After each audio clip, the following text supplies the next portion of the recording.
So when it comes to marketing and people we speak to, it's always important to try and get them to do the first things first. Yes. Right. So what do I mean by that? Right. You have to have some kind of prioritization of actions. So we were talking to a new client not so long back, who was a fairly new business, right? A startup business, and they had reams of ideas because it's exciting starting a business, cool right? stuff It's to do. exciting. There's loads of cool stuff to do, yeah. There's so much stuff they could do, from kind of content to events to messaging to proper list building to sales funnels to like everything you could. If you looked up marketing in a dictionary, all the stuff underneath they had in this. This is what we want to do. Yeah. But that wasn't the right thing to do. Like the quantity of actions is not representative of the quality of the results you will get, right? So we had to do a thing that I want to tell you about. We had to find something about... That's good. I like that. Thanks, man. Strategic pillars we created, right? So what are the most important things that all this list of stuff that we can do has to focus on? So we made 4 strategic pillars. Like one examples could be building a list, right? Getting people to sign up to an event, getting them to download an ebook, for example, right? You know, if these things are done continually, then your business moves forward. You always have to build the strategic pillars, and those having strategic pillars in your business, right, will always give you a sense check. If something new and exciting comes along, like Snapchat ads, or something, not that that's new anymore, I do know that, but you know, Snapchat, for example, you go, all right, I'm going on Snapchat, amazing stuff, and you go, well, does that move one of these pillars? Yeah, I think, what are the processes in your business that need to be good to make your business grow? So I don't know, if I'm a shop, let's say, I've got to get people to, you know, things I've got to do. They need to know about me and what I do. They need to come in through the door, they need to buy a thing, and then they need to buy something next time. They need to come back in. Yeah. So I've kind of got these four strategies, these 4 kind of things. And there's loads of stuff you could do, but actually, for the business to grow, these are the things that it needs to do. You know, and it's the same then, you know, if you, no matter what you sell, you know, how do people I know that exist? How do I speak to them? How do they buy stuff, and what happens next? And those are kind of our 4 overarching things. It reminds me a bit of that, there's a book called Will It Make the Boat Go Faster by Ben Hunt Davis, half of which is actually very good. And well, I liked his part of it. The other bit sort of didn't really work. Perhaps I should read it again. Anyway, but in there they've got this kind of this mantra. It's all about the British rowing out of the Sydney Olympics, and they weren't particularly good, but then they went on, but they wanted to win the Olympic gold. And they kind of changed everything. And they kind of had this mantra, this phrase of, is what I'm doing now going to make the boat go faster? Will it make the boat go faster? And it's kind of, that's what I'm saying. And I guess it harks back into kind of the strategy stuff as well.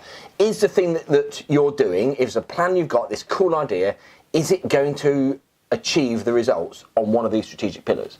It's cool to do. It's going to be fun to do. It may well be worth it. But is it worth people time and marketing budget to do it? Because your people time and your marketing budget by a vast amount should be spent building these strategic pillars, right?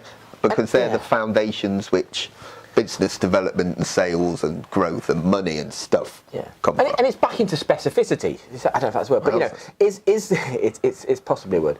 It is the thing you're doing. You know, everything that is out there can be done. Everything's out there. Do you know what? Again, it kind of goes against what we're saying. It is worth a try, but a try towards one of these things. These are the 4 critical pillars of my business. How does Snapchat ads work for that? How does Snapchat ads, which, because then you've got this guidance point. You've got this kind of this central point to do thing. And if the thing that you're doing is not moving one of those pillars forwards, don't do it. Then don't do it. Don't do it. Or do it, but realise that your business is going to suffer in inverted commas for it, and that's far too dramatic. You know, it's not. God, it's far from us to say what you should and what you shouldn't do, but you know, you've got to move things forward. You've got all these kind of 4 things to do, and this is, again, we're back into that why strategy is important. But you will have processes in your business that make the world go round, that make the money come in, and very few businesses, it's one. normally 4, possibly 5, I'm thinking, but normally I would say 4 is about right. And it may well be, they need to know we exist, we need to engineer that first contact, that's got to turn to a sale, and then from there we've got to do X. Make it all about that. Make, before you do any of the cool stuff, work out what those 4 bits are, and then just work out how all the cool stuff kind of plugs into them. There's loads of models like that. Whatever kind of getting stuff done looks like for you guys, right? There's a 60-30-10 rule, right? Like 60% of your time and money should be spent on doing the stuff you know actually works. Yeah. 30% should be testing the other stuff, and 10% should, I don't know what the 10% is, but the 10% spare.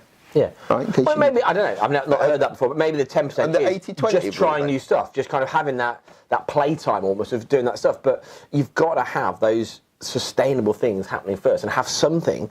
If you don't have something to push back to, you end up scattergun again, and that gets expensive, it gets frustrating, and it gets stressful. And you have to do it consistently, a momentum, right? You build strategic pillars of your business consistently, because if you don't build the pillars that your business is built on, you get wonky, you get unstable foundations, and bad stuff happens, right? You need to consistently build the pillars, but you need to know what they are, they need to be focused, and you need to know what works. Yeah, You've got to, it's that 80-20 rule, right? 20% of the time could be spent doing all the new stuff. But you go, do you know what? I quite like Snapchat. I'm going to try ads on it. Yeah. And I think you need to revisit this stuff as well, and it's so easy to get, even when things are going well, it's so easy to kind of just not go down rabbit holes, see the new shiny thing, go off, oh, we could do this, do that. And you need that ability to kind of come back and, well, okay, is this actually having any bearing on the things that are important to move our business forward? And it's hard because there's loads of cool stuff, there's loads of good things to do, and, without that guidance, we said before, I think it's really easy to spend loads of time, loads of money, getting to, doing a thing that is kind of tickling the services of what you need to do, but actually isn't delivering on one of these 4 key things. That's it. So homework is send me and him your 4 strategic pillars for your business. I like that, yeah. And we'll might go through them. Yeah, you never know. We might read them. Can't guarantee it. Great. Good sales point. Go and do that. See you later.